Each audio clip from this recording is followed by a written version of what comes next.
Hi, today we're taking on one of the giants of the wine world, which is Cabernet Sauvignon. Simply put, it's the most widely planted red grape variety in the world, found in virtually every great wine-producing country on the planet.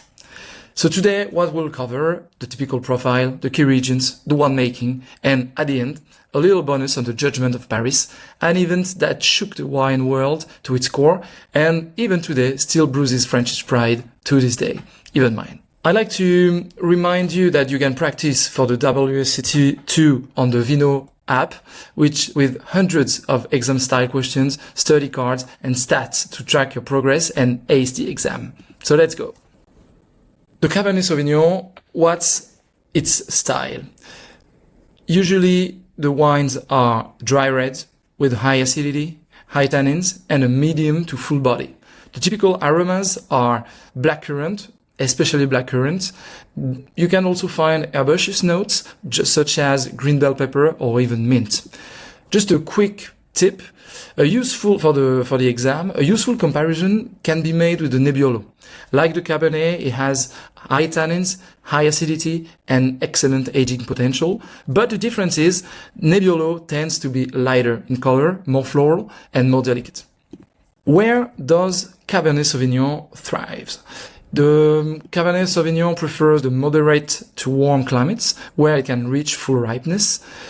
For the exam, we will cover a few regions. For example, Bordeaux, the left bank especially, which is its historic heartland. The appellations most famous are Médoc, Haut-Médoc, Pauillac, Margaux, Grave, and Pessac-Léognan. And a little note to the label drinkers out there, this is where the stars live: Lafite, Latour, Mouton Rothschild, Margaux, and even Haut-Brion. Usually it's commonly blended with Merlot, which has a bit of roundness. Another thing worth noting is that the left bank's distinctive gravelly soils, which we call graves or grave in French, absorb the heat during the day and release it at night, promoting the better ripeness. If we now focus on the New World, what we call the New World, obviously there is the US. In the Napa Valley, the most famous regions are Oakville, Rutherford, and Calistoga, which produce good to very high quality Cabernet Sauvignon. The warm climate is ideal, producing full-bodied wines with intense aroma and very ripe black fruits and prominent oak. Again, for the label-loving friends, this is the home to the famous Screaming Eagle and Opus One. In other regions, other countries, we have Chile, where this is the most widely planted variety in the country, with Central Valley, Maipo Valley, Colchagua Valley, often blended with the local Carmener. We actually did a video on that one, which brings pronounced herbaceous notes, such as green pepper or mint, and obviously an oak influence. Also, we have South Africa in the Stellenbosch region, which produces high-quality wines, often blended with the local variety Pinotage to make the famous Cape blend. We covered that too. We also have Australia with the Coonawarra Valley and Margaret River, which produce very high quality, distinctive minty character and excellent aging potential. And also, we need to mention Hawkesbury in the New Zealand. Now, how it's made, how the Cabernet Sauvignon is vinified. Because when it's young, it's almost unapproachable. The oak aging is near universal, ranging from several months to several years.